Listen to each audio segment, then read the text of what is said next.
بالله من الشيطان اللعين الرجيم. بسم الله الرحمن الرحيم. الحمد لله رب العالمين، والصلاة والسلام على نبي الكريم وعلى آله الطيبين الطاهرين المعصومين المنتجبين، ولعنة الله على أعدائهم من الآن إلى قيام يوم الدين. آمين يا رب العالمين.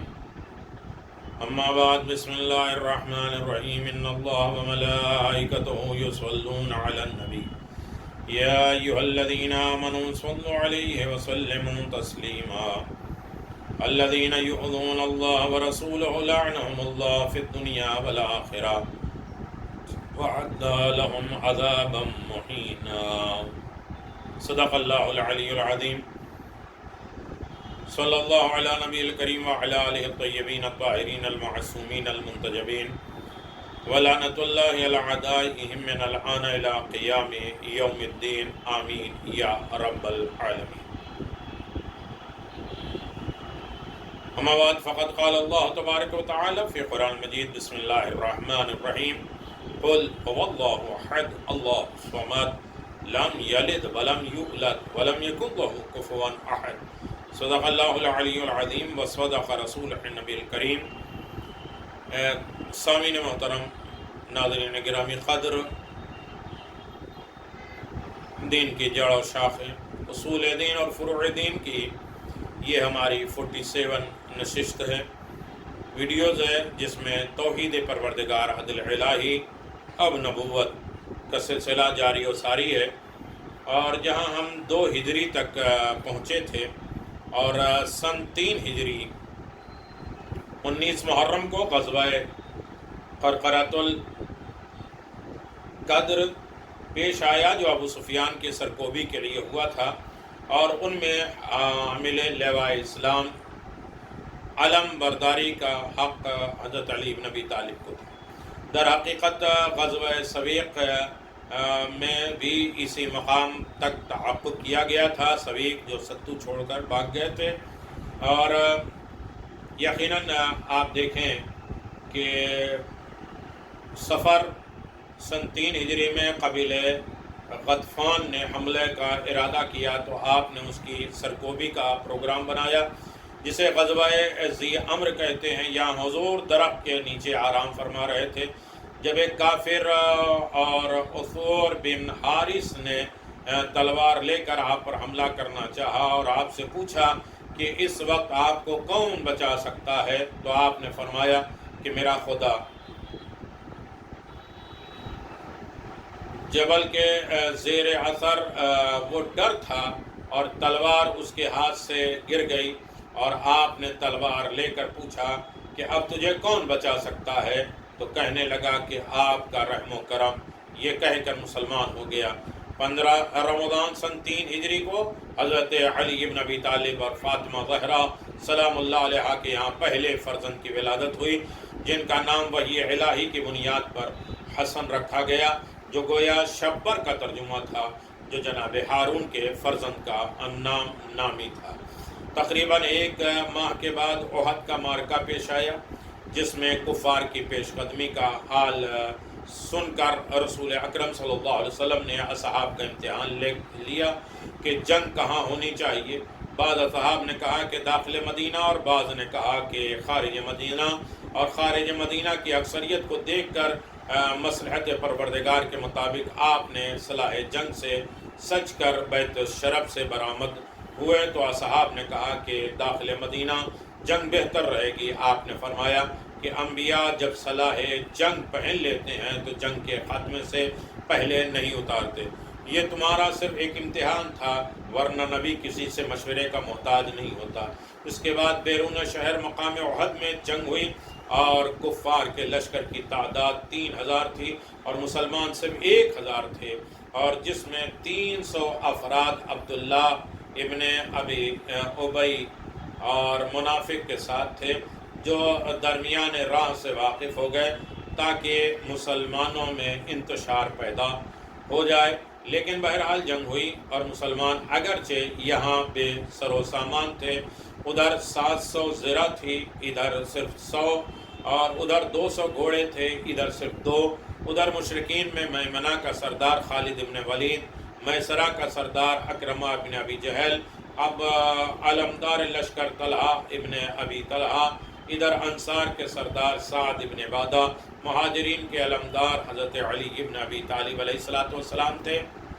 میدان کا پہلا مقابلہ حضرت علی ابن ابی طالب اور طلحہ ابن ابی طلحہ کے درمیان ہوا، جس کے سر پر تلوار لگی تو گر کر برہنہ ہو گیا، اور آپ نے منہ پھیر لیا تو دوسرے وار سے بچ کر نکل گیا۔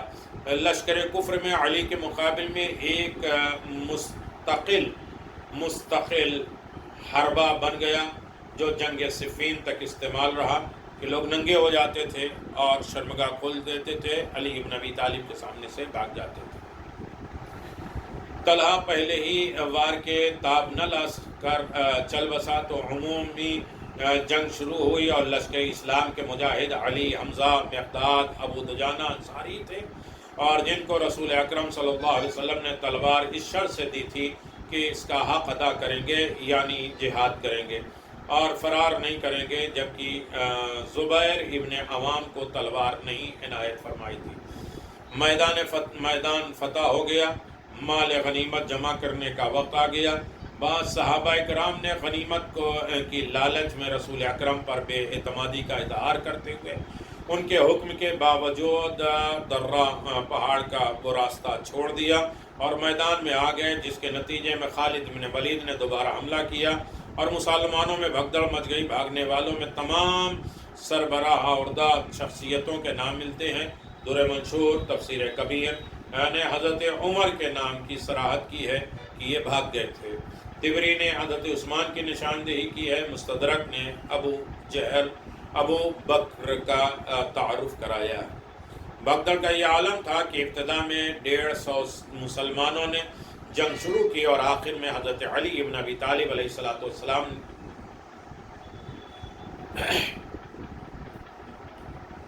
لشکر کفر کے علمدار کے قتل میں مصروف ہو گئے، جس کے نتیجے میں رسول اکرم زخمی ہو گئے تو آپ کی حفاظت میں مصروف ہو گئے، اور جس کے زیر اثر 16 ایسے زخم کھائے کہ بار بار گر پڑتے تھے، لیکن رسول خدا سے دفاع کرتے رہے اور میدان سے فرار کو ایمان کے بعد کفر کا درجہ قرار دیا، اور رسول خدا کی بچاؤ اور دفاع کے لیے ہمیشہ تیار رہے۔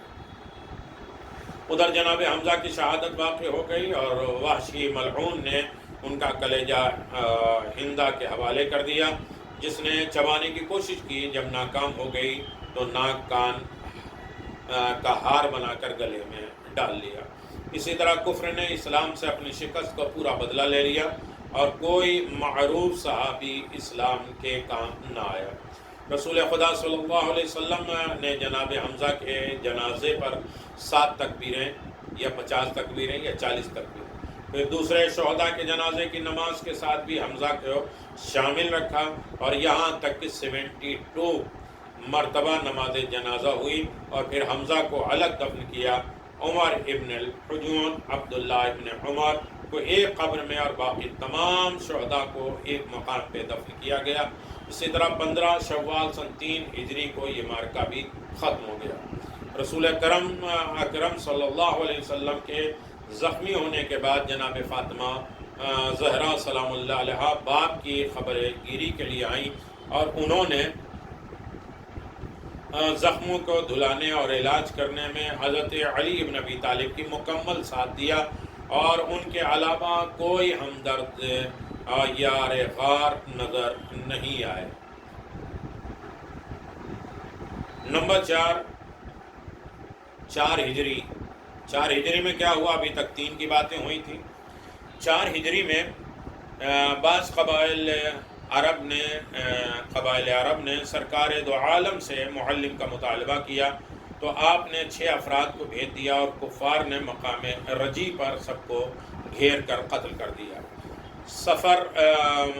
مہینہ سفر سن 4 ہجری میں نجد والوں نے ایسے ہی مطالبہ کیا۔ آپ نے 40 افراد کو روانہ کیا۔ ابو البراء عامر ابن مالک ملاعب الحسنہ نے ضمانت بھی دی لیکن کفار نے بئر معنونہ پر سب کو تہہ تیب کر دیا۔ ربیع الاول سن 4 ہجری میں رسول اکرم صلی اللہ علیہ وسلم سردار بنی نذیر کعب ابن اشرف کے پاس گئے تو یہودیوں نے عہد شکنی کر کے ایک پتھر گرا کر آپ کو شہید کرنا چاہا، جس سے رب العالمین نے بچا لیا۔ تو آپ نے مدینے سے لشکر بھیج کر ان لوگوں کا محاصرہ کرایا اور 3 دن کے اندر مدینہ خالی کرا لیا۔ یہ سب بھاگ کر خیبر چلے گئے اور وہاں ریشہ دوانیوں میں لگ گئے، اور یہ خبری افراد مدینے کے رہنے والے تھے اور جنہوں نے عہد شکنی کی تھی، لہذا ان کی سرکوبی کا جواز موجود تھا، چاہے جہاں بھی چلے جائیں، اور ان کی سرکوبی کو حملہ کا نام نہیں دیا جا سکتا۔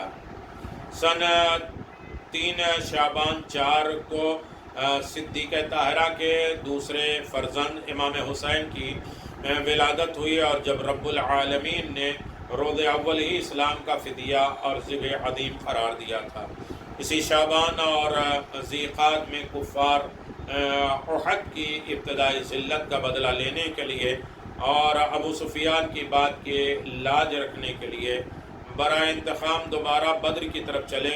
ادھر رسول اکرم بھی پہنچ گئے تو ابو سفیان نے فرار کر لیا اور اب 16 دن قیام کر کے واپس آ گئے۔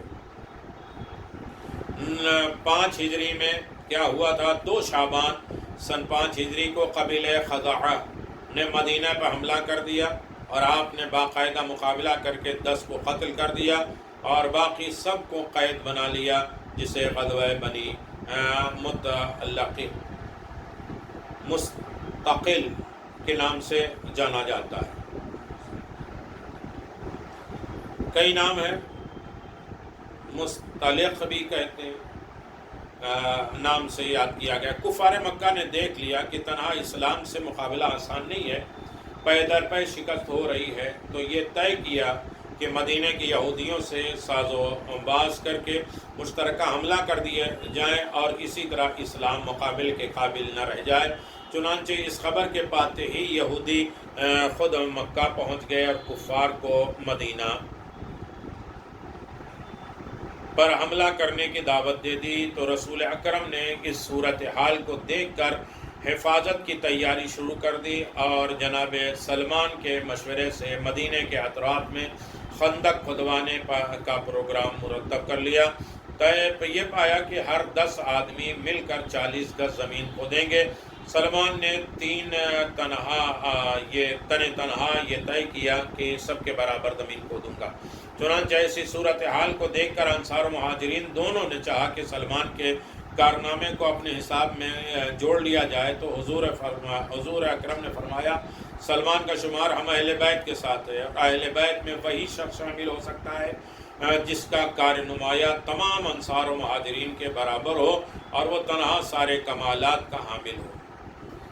ماہ رمضان میں خندق کھودنے کا کام شروع ہوا۔ روزہ رکھے ہوئے مسلمان راہ خدا میں جہاد کرتے رہے اور شوال میں مارکہ پیش آیا۔ ادھر بنی نذیر مدینے سے نکالے جا چکے تھے اور انہوں نے انتہائی سازش کر کے بنی قریظہ کو بھی عہد شکنی پر آمادہ کر لیا، اور اسی طرح مسلمانوں پر شدید ہراس طاری ہو گیا۔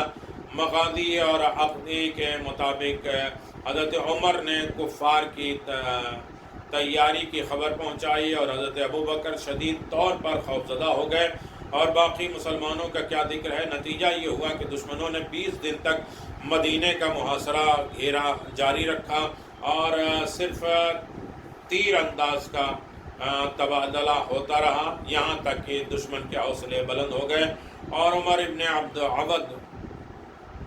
عبدود، زرار ابن الخطاب اور حبیر ابن وہب جیسے افراد خندق پار کر کے اس طرف آ گئے، جو بظاہر انتہائی احمقانہ اقدام تھا کہ چند افراد نے اپنے لشکر سے کٹ کر رہ گئے، لیکن مسلمانوں میں مقابلے کی ہمت نہ ہو سکی۔ یہاں تک کہ حضور کسی دل چھوٹے نے چھوٹی خندق کھودی کی تاکہ کفار آ سکیں۔ یہاں تک کہ حضور کے للکار نے بھی کسی کے سر سے طائر نہ اڑائے اور سب سر جھکائے بیٹھے رہے۔ بالآخر رسول اکرم صلی اللہ علیہ وسلم کے مطالبے پر حضرت علی ابن ابی طالب نے جنگ کی اور دیر مقابلے کے بعد خود بھی زخمی ہوئے اور عمر کا بھی خاتمہ کر دیا۔ عمر ابن عبدود کا ختم ہو گیا، پھر خندق میں اتر کر منبع کو بھی تمام کیا۔ ادھر فوج دشمن میں بھگدڑ مچ گئی تو زرار نے تعاقب کا احساس کر کے فرار اختیار کیا۔ تھوڑی دیر کے بعد یہ احساس پیدا ہوا کہ علی بھاگنے والے کا پیچھا نہیں کرتے، تو مڑ کے دیکھا تو حضرت عمر دوڑا رہے تھے اور اس نے حملہ کر دیا، تو الٹا معاملہ ہو گیا۔ یہ بھاگنے لگے، وہ دوڑانے لگا، انہوں نے بھاگنا شروع کر دیا، یہاں تک کہ جب قریب پہنچ گئے تو ان پر جان بخشی کا احسان جتلا کر چھوڑ دیا۔ عمر ابن عبدود کو قتل کرنے کے بعد حضرت علی بن ابی طالب نے اس کی قیمت زرہ بھی حاصل نہ کی، جس پر اس کی بہن نے آپ کی شرافت اور نجابت کا قصیدہ پڑھا۔ اس طرح اسلام تلوار اور کردار دونوں کا فاتح قرار پایا۔ بنی قریظہ کے عہد شکنی کی سزا کے طور پہ جنگ خندق کے دوسرے دن حضور نے بنی قریظہ کی طرف کوچ کرنے کا حکم دے دیا، اور حضرت علی بن ابی طالب علمدار لشکر تھے، اور ان لوگوں نے پہلے گالیوں سے مقابلہ کیا اور اس کے بعد قلعہ بند کر دیا۔ 25 دن تک محاصرہ جاری رکھا، آخر کار ہتھیار ڈالنے پر مجبور ہو گئے، اور قبیلہ عواص نے ان کی سفارش کی تو وہ لوگ سردار قبیلہ سعد اور معاذ کے فیصلے پر راضی ہو گئے۔ انہوں نے یہ فیصلہ سنا دیا کہ تمام مردوں کو قتل کر دیا جائے، عورتوں اور بچوں کو غلام اور کنیز بنا دیا جائے، اور جس پر یہ بات مشہور ہو گئی کہ کاش سعد کے بجائے معاملہ کو خود حضور کے رحم و کرم پہ چھوڑ دیا جاتا۔ بنی قریظہ سے غنیمت کے طور پر ملنے والے مال 1500 تلواریں، 300 زرہ، 2000 نیزے، 500 سپر اور بے تحاشا شراب وغیرہ کے ذخائر تھے، جنہیں شراب کو برباد کر دیا گیا۔ قتل کرنے کی نوبت آ گئی تو تمام افراد کو حضرت علی علیہ السلام اور زبیر نے قتل کیا، اور آخر میں بنی نذیر کے سردار حی ابن اخطب کو بھی قتل کیا گیا۔ اسی طرح 750 افراد قتل کیے گئے، اور 1000 عورتوں اور بچوں کو غلام اور کنیز بنا دیا گیا۔ سن 6 ہجری ربیع الاول سن 6 ہجری میں غزوہ ذی قرد پیش آیا، جو شام کے راستے میں ایک چشمے کے پاس کا واقعہ ہے۔ مکہ چھوڑنے کے بعد سے مسلمان حج بیت اللہ کے لیے بے چین تھے۔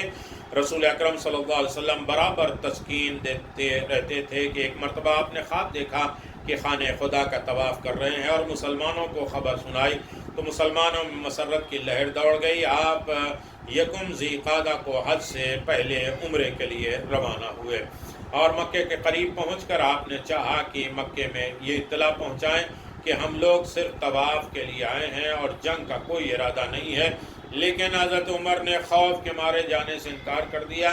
حضرت عثمان کو بھیجا گیا تو وہ بھی گرفتار ہو گئے، اور یہاں ان کے قتل کی خبر مشہور ہو گئی تو مسلمانوں نے مکے میں حملہ کرنے کا تقاضا کر دیا، اور آپ نے احد کے تجربے کی بنا پر موت کے بجائے میدان سے فرار بھاگنا بہتر جانا۔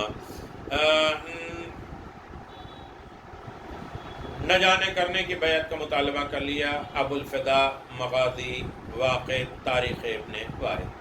بقول طبرسی سب نے اس بات پر بیعت کی کہ مقابلے کے میدان سے ہرگز بھاگیں گے نہیں، اور سہیل ابن عمر کفار کا نمائندہ بن کر صلح کا پیغام لے کر آ گیا، اور جب یہ محسوس کر لیا کہ حضور جنگ نہیں کریں گے تو ہر طرح سے دبانا شروع کیا، اور آپ نے بھی بظاہر اس کی تمام شرطیں تسلیم کر لی، اور نہ صحاب سے مشورہ کیا، نہ ان کی ناراضگی کی کوئی پرواہ کی، جس کا نتیجہ یہ ہوا کہ حضرت عمر کو نبوت میں شک ہو گیا اور مسلمانوں میں خلفشار برپا ہو گیا۔ ادھر سہیل کا بیٹا جو مسلمان ہو چکا تھا، باپ کے ہاتھ مسلسل اذیت برداشت کر رہا تھا، رسول اکرم صلی اللہ علیہ وسلم کی خبر پا کر زنجیر سمیت حاضر ہو گیا اور پناہ کا مطالبہ کیا۔ آپ نے فرمایا خدا تمہاری مدد کرے، میں معاہدہ کر چکا ہوں کہ اپنے آدمیوں کو واپس نہیں لوں گا، لہذا اے شکنی نہیں کر سکتا۔ اس موقع پر حضرت عمر نے چاہا کہ ابو جندل کو تلوار دے دیں کہ وہ اپنے باپ کو قتل کر دے، لیکن اس نے انکار کر دیا کہ میں عہد رسول کے خلاف کوئی کام نہیں کر سکتا۔ چنانچہ آپ نے اسے دعا دی اور حسب معاہدہ اسے واپس کر دیا۔ سن 7 ہجری میں بنی نذیر اپنی عہد شکنی کی بنیاد پر پہلے ہی مدینے سے نکالے جا چکے تھے۔ بنی قریظ کو بھی جنگ احزاب میں مشرکین کی مدد کرنے کی سزا میں شہر بدر ہونا پڑا، جس کے بعد تمام یہودیوں میں اسلام سے انتقام لینے کا جذبہ پیدا ہو گیا۔ میثاق مدینہ بالکل بے معنی قرار پا گیا اور رسول اکرم کو اصولی طور پر حق حاصل تھا کہ میثاق مدینہ کے خلاف ورزی کرنے والوں کو سرکوبی کر دیں۔ جس مقام پر قلعہ بند ہو جائے اس بنا پر آپ نے خیبر کا رخ فرمایا، ورنہ اسلام اپنی پالیسی کے اعتبار سے بظاہر علاقے غیر میں جا کر جنگ کرنے کا قائل نہیں ہے، اگرچہ قانونی طور پر اسے دین خدا کے لیے ہر علاقے میں جنگ چھیڑنے کا اختیار حاصل ہے کہ اس کے خدا کے لیے کوئی علاقہ غیر نہیں ہے، سب خدا کی زمین ہے۔ خیبر میں 14,000 یہودی قلعہ بند ہو چکے تھے۔ حضور اکرم نے رجب سن 7 ہجری میں خیبر کے قلعوں کا محاصرہ کر لیا، لیکن مدینے سے خیبر کا فاصلہ طے کرنے میں اس قدر زحمت کا سفر سامنا کرنا پڑا کہ حضور درد شقیقہ میں گرفتار ہو گئے، مبتلا ہو گئے۔ حضرت علی بن ابی طالب کو آشوب چشم کی تکلیف ہو گئی، جس کی بنا پر مسلمانوں کو موقع مل گیا کہ اپنے طور پر سردار لشکر طے کر کے حملہ کریں، اور یا بعض افراد کو خود ہی سرداری کا خیال پیدا ہو گیا اور وہ علم اسلام لے کر خیبر کے قلعوں میں تک پہنچ گئے، لیکن جب خیبر کے بہادروں نے للکارا تو صحت اور سلامتی کے ساتھ واپس آ گئے، جس کی تصویر کشی مدارج النبوہ وغیرہ ہم نے اس طرح کی ہے کہ حضرت ابوبکر حضرت عمر نے قتال شدید کا سامنا کیا، لیکن قلعہ فتح نہ ہو سکا تو مجبوراً واپس آ گئے، اور جس کے بعد رسول اکرم صلی اللہ علیہ وسلم نے اعلان کیا کہ تمہاری پیش قدمی یا تمہارے انتخاب کا حشر معلوم ہو گیا، اب کل میں علم دوں گا اور اسے دوں گا جو مرد میدان کرار غیر فرار، خدا رسول کا دوست اور خدا رسول کا محبوب، یعنی خدا رسول اسے دوست رکھتے ہوں گے، وہ خدا رسول کو دوست رکھتے ہیں۔ اس وقت تک واپس نہیں آئے گا جب تک خیبر فتح نہیں ہو جائے گا۔ چنانچہ دوسرے دن شکست خوردہ افراد نے بھی اپنے قد شجاعت کو مزید اونچا کرنا چاہا، لیکن رسول اکرم نے حضرت علی کو طلب کر کے رائت لشکر علم دے دیا، اور انہوں نے 24 رجب سن 7 ہجری کو مرحب انتر حارث جیسے پہلوانوں کا خاتمہ کر کے خیبر کے تمام قلعوں کو فتح کر لیا، اور ہمیشہ ہمیشہ کے لیے فاتح خیبر کے لقب سے ملقب اور منسوب ہو گئے۔ خیبر کی فتح کا ایک اثر یہ بھی ہوا کہ اہل فدق نے جنگ سے بچتے ہوئے اپنے علاقے کو رسول اکرم صلی اللہ علیہ وسلم کے حوالے کر دیا، اور یہ علاقہ رسول اکرم صلی اللہ علیہ وسلم کا خالصہ قرار پایا، جسے آپ نے بحکم خدا اپنے دختر نیک اختر جناب فاطمہ زہرا سلام اللہ علیہ کے حوالے کر دیا، اور اسلام بڑی حد تک خدیجہ کے احسانات کا بدلہ دینے میں کامیاب ہو گیا۔ فدق مدینے سے 2 دن کے فاصلے پر 7 قطعات 7 زمین کے ٹکڑے کا مجموعہ تھا، جس کی آمدنی لاکھوں میں تھی۔ اسے چند درختوں کا مجموعہ کہنا اور اس علاقے کی توہین نہیں ہے، بلکہ ان افراد کی توہین ہے جنہوں نے اپنے شفیق ترین پیغمبر کی دختر نیک اختر کو ان کے مطالبے کے باوجود یہ چند درخت دینے سے انکار کر دیا، اور اس طرح تنقید اور تبصرے کا نیا دروازہ کھول دیا گیا۔ فدق کا علاقہ مان غنیمت نہیں تھا، لہذا اس سے مسلمانوں کا کوئی تعلق نہیں تھا، اور رسول اکرم صلی اللہ علیہ وسلم بھی کسی کو بخشی ہوئی جائیداد کا صدقہ مسلمین بنا کر دنیا سے نہیں جا سکتے۔ اسی سن 7 ہجری میں منبر رسول کی تشکیل ہوئی، جس میں ابتدائی طور پر 3 زینے تھے، اور بعد میں بڑھا کر 7 زینے کر دیے گئے۔ اسی 7 ہجری کے آخر میں یعنی ذیقعد میں وہ عمرہ بجا لایا گیا جو صلح حدیبیہ کی بنا پر ترک کر دیا گیا تھا، جسے تاریخ میں عمرۃ القضاء کے نام سے یاد کیا جاتا ہے۔ اس عمرے کے موقع پر پہلے حضرت علی بن ابی طالب نے کفار سے مکے کی خالی کرایا، اس کے بعد رسول اکرم صلی اللہ علیہ وسلم عمرے کے لیے مکے میں داخل ہوئے، اور اسی طرح قدرت نے اس موقع پر بھی حضرت علی بن ابی طالب کے کردار کی انفرادیت کو برقرار رکھا۔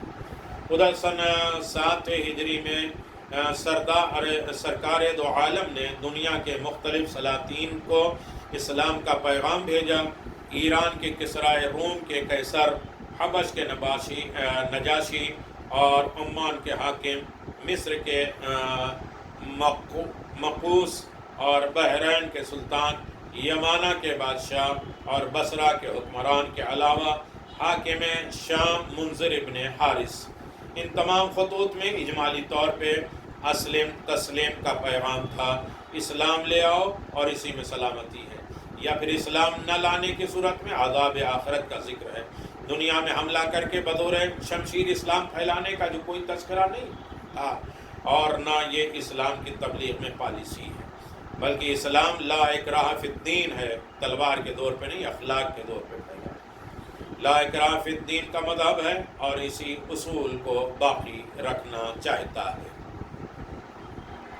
یہ ایک مسئلہ ہے جہاں تک آپ دیکھ سکتے ہیں، اور یقیناً اس کے بعد کی منزل اور سن 8 ہجری 9 ہجری اور 10 اور 11 شہادت جناب رسول خدا صلی اللہ علیہ وسلم، اور اس کے بعد کے حالات آپ کی خدمت میں، مخصوص صحابیوں کے تذکرے، اور اس کے بعد جنگوں کے تھوڑے تذکرے، اور پھر اس کے بعد رسول کی سیرت، اور پھر سلسلہ امامت انشاءاللہ جاری اور ساری رہے گی۔ وآخر دعوانا ان الحمدللہ رب العالمین وصلی اللہ علی نبی الکریم وعلی آلہ الطیبین الطاہرین۔